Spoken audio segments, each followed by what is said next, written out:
Facebook. But if you know some of those other parents, go into those other parents and be like, hey, I know that our child, our friends together on Facebook, I just found out that there's this federal law. And, I found 2 or 3 of these other sites. I'm considering having my child join these sites. Would you think about, moving over? So your child has some people who are making that move with them as well to help them in that adjustment. And sit down with your child and be like, hey, you know what?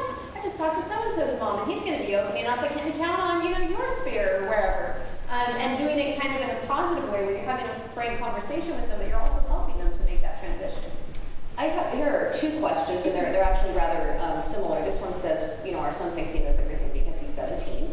He has 900 friends on Facebook, and he claims there are protections for minors, so I don't need to worry. I see that his peers also have several hundred friends. What to do? And that's it sort of ties into this question, too, that says, what are your thoughts on limiting a child's Facebook friends to say 100 or under so they can only really accept true friends? Is there a way to limit the number of friends? The answer is no, or is it a way? Well, no, there's not a tool. There isn't a tool to do so on Facebook.com. Correct. What do you think about someone having 900 friends? I think that's a reflection of social media and how narcissistic it can be, and how our kids are losing sense of what a real friend is. And it's a reflection of the reality that they met someone at a party, or they met someone at a sporting event and they said hi, and now they're friends on Facebook. So it happens. It's far too common that it happens. It's only particularly concerning when they don't really know them, and as you mentioned, the culture and the experiences that they're exposed to.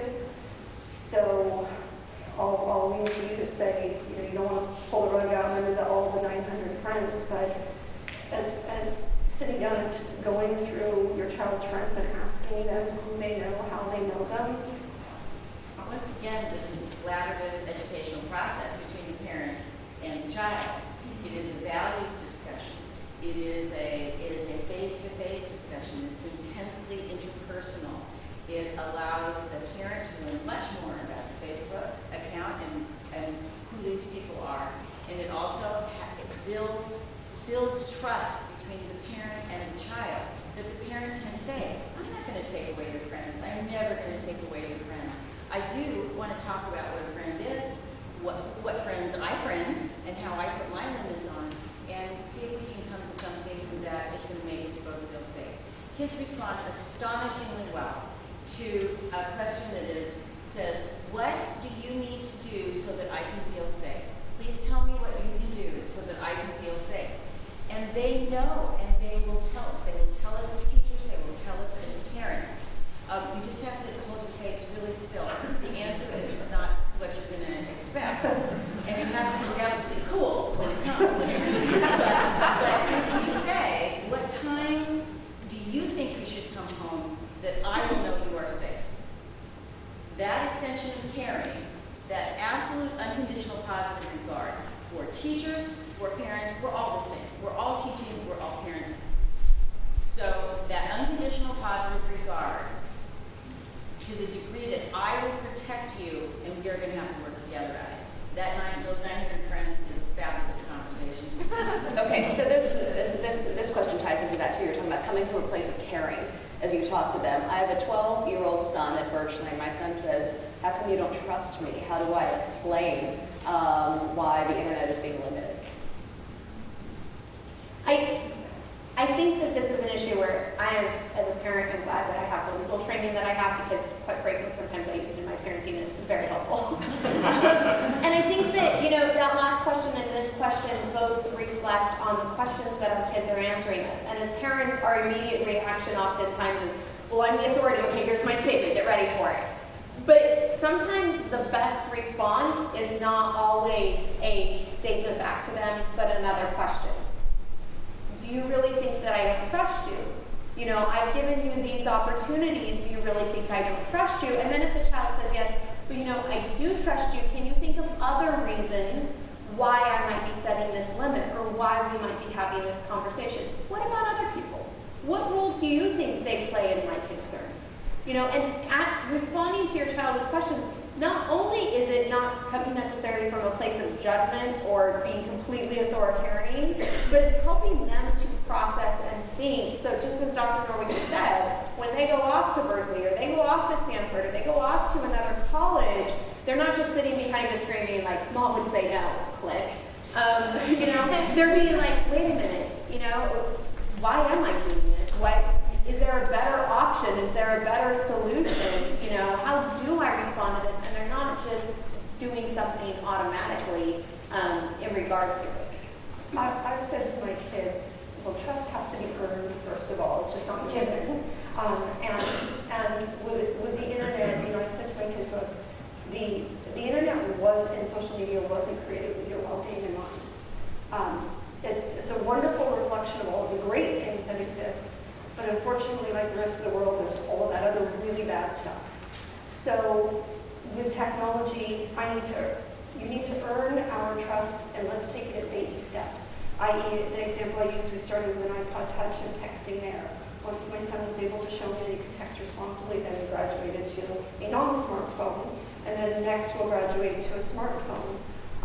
And so if you explain to your kids that there are things, content that will come to them that's there that they may not go out and seek, that can put their privacy at risk, safety, etc. If you explain to them that, and that's why this is why we're limiting the things that you can do, so that they learn along the way.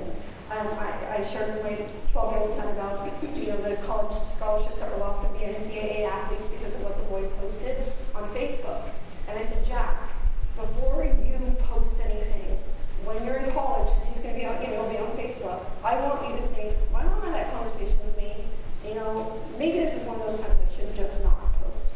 So at least we've given them, we've had the conversation, they're involved with us, they're understanding that there are consequences, and they may still make that mistake, and they'll be adults, they'll need to, like all of us, learn from their mistakes, but we haven't been given the opportunity really to have that dialogue with our kids. You mentioned one thing, that trust is earned, and that's really true, and it's gained through setting limits and encouraging them to be independent and building that. The one thing that's not earned is respect.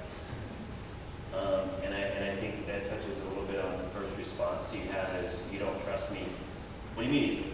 Or just cutting them off and not listening to kids. So respecting children helps them respect themselves and helps them respect others. It also builds empathy. So that if you actually listen to your child, I hear you saying that you feel that I don't trust you. What's up with that? That shocks me, and I want to know why. And so you're going to listen to your child. You're building that, and that's empathy, respect, and then as they also, you have to earn their trust too. So that's the other side of it, is that they have to be able to trust you to be able to share something shocking or scary or something, and trust that you're not going to fly off the handle, as what they'll say. You'll make such a big deal about it, or you don't understand. So those are statements of, well, I want to understand, and I want to understand where you're coming from, and then we'll work on it together. So then there's trust built the other direction, and then they can, if they're encountering something that's scaring them, they can trust that you're going to be there to help them and be safe. We have just a couple of minutes left to get through a few more questions. So quick answer here. This is Mary Kay. Are kids able to undo safety settings that parents put into their phones or other technology? Particularly the iPhone, no. So you're in charge. Once you've set it, it's set. And Yes, students, unless you give your child the passcode. Don't do that. There's a 4-digit passcode. So and we have step-by-step picture instructions. Step-by-step picture instructions on how to set the settings. But I'll just share with you. I'll share with you that. So, for example, we don't allow our child to have explicit lyrics, and of course he didn't like that idea. But we had a conversation about why explicit lyrics. Oh, you mean listen to music with explicit lyrics? Yeah, exactly. And you can set the settings so they can't download anything with explicit lyrics or